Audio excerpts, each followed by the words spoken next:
Pre camp রাউন্ডের শেষ গ্রুপের শেষ প্রতিযোগীকে এবারে আমরা মঞ্চে ডেকে নিচ্ছি।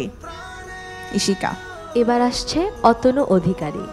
আধুনিক ও ব্যান্ডের গান গাইতে স্বাচ্ছন্দ্য বোধ করে যশোরের ছেলে অতনু। সে গ্র্যান্ড অডিশনে গিয়েছিল উইনিং ব্যান্ডের খুব জনপ্রিয় একটি গান, এই হৃদয় জুড়ে যত ভালোবাসা। আজকে সে গাইবে নায়ক জাফর ইকবালের খুব জনপ্রিয় একটি গান, সুখে থাকো ও আমার নন্দিনী। গানটির গীতিকার ও সুরকার শ্রদ্ধেয় Alauddin Ali. All the best, স্টেজে চলে যান।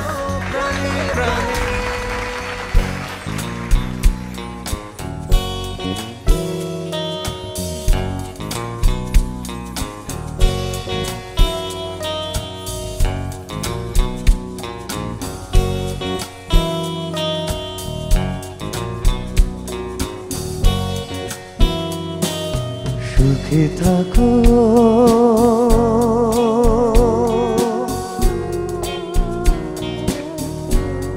ও আমার নন্দিনী, হয়ে কারো ঘরণী, জেনে রাখো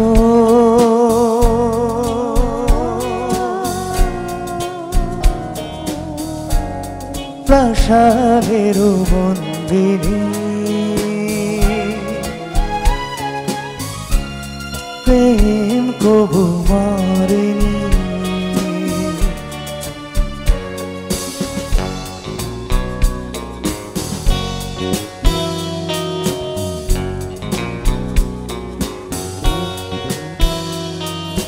চলে গেছো কিছু তো বলে যাওনি, পিছু তো ফিরে যাওনি, আমিও পিছু ডাকিনি, বাধা হয়ে বাঁধিনি, আমিও পিছু ডাকিনি, বাধা হয়ে বাঁধিনি। সুখে থাকো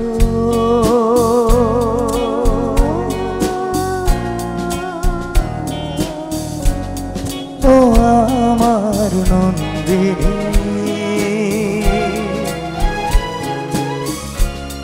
হয়ে কারো ঘরণী।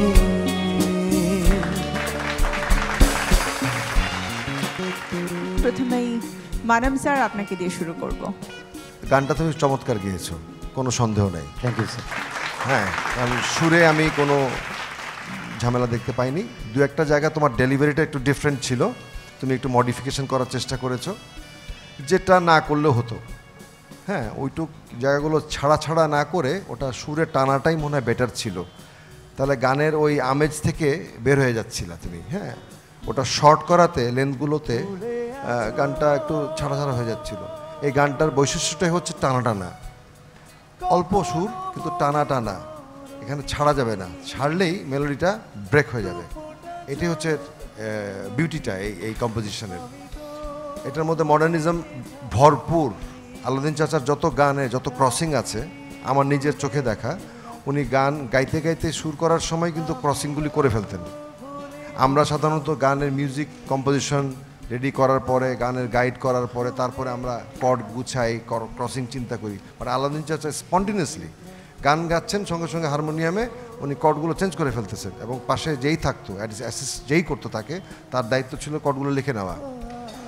তো আমরা যারা তার সান্নিধ্য পেয়েছি, এটা একটা different kind of work process, যেখানে আমরা বসে এই জিনিসগুলো করতাম। তুমি যে গানটা গেয়েছো ওই গানটার ছোট্ট একটা জায়গা আছে, আমিও হলে থাকিনি, না হলে রাখিনি, আরে রা তারা রা রা রা রা রা রা রা রা রা রা, ওইটাকে সাস্টেইন করে ফেড করে নিয়ে আসতে হবে। না, এভাবে বলা হবে না, ওটাকে সুন্দর করে ফেড করতে হবে, একদম ব্লেন্ড করে দিতে হবে, তবে সুখে থাকো এইভাবে আসবে। খুব সুন্দর হয়েছে তোমার গাওয়াটা। হ্যাঁ, থ্যাংক ইউ। সামিনা ম্যাম, সুখে থাকো নন্দিনী, লম্বা আর এই টেনে টেনে গানটা গেতে হবে, কিন্তু তুমি না কি করলে জানো, আমার মনটাই খারাপ হয়ে গেল যে তুমি কতগুলি কাজ দিলে, সেগুলো কাজগুলো ছেড়ে ছেড়ে দিলে। যেমন আমি হো হো হয়ে গেল, আমি এরম হবে জিনিসটা, আমি তুমি করলা এটা, আমি বলে থাকিনি আধাই বাঁধিনি, জিনিসটা এটা হয় নাই। তোমাকে গানটা আবার শুনতে হবে, আরও 500 বার শোনো গানটা। তোমার প্র্যাকটিস করতে হবে, সারগাম করতে হবে। সারগাম করো, তোমার গলা ঠিক হয়ে যাবে, সুর বসে যাবে, ঠিক আছে? এই জন্যই তোমার গলা গানটা তুমি বুঝতে পারোনি যে তুমি এই গানটা তুমি ভেবেছো যে বোধহয় তুমি একদম অ্যাকিউরেট করেছো, আসলে তা হয়নি, একটু সমস্যা হয়েছে।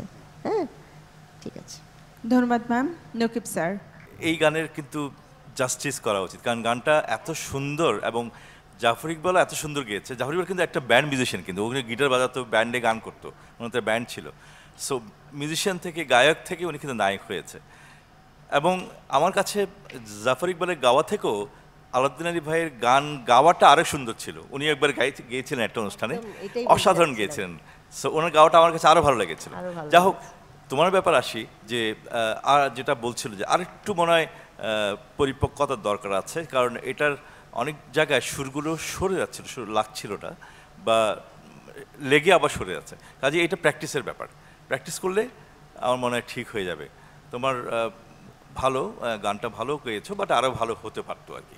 সো আশা করি সামনে আরও ভালো করবে। ধন্যবাদ। ধন্যবাদ।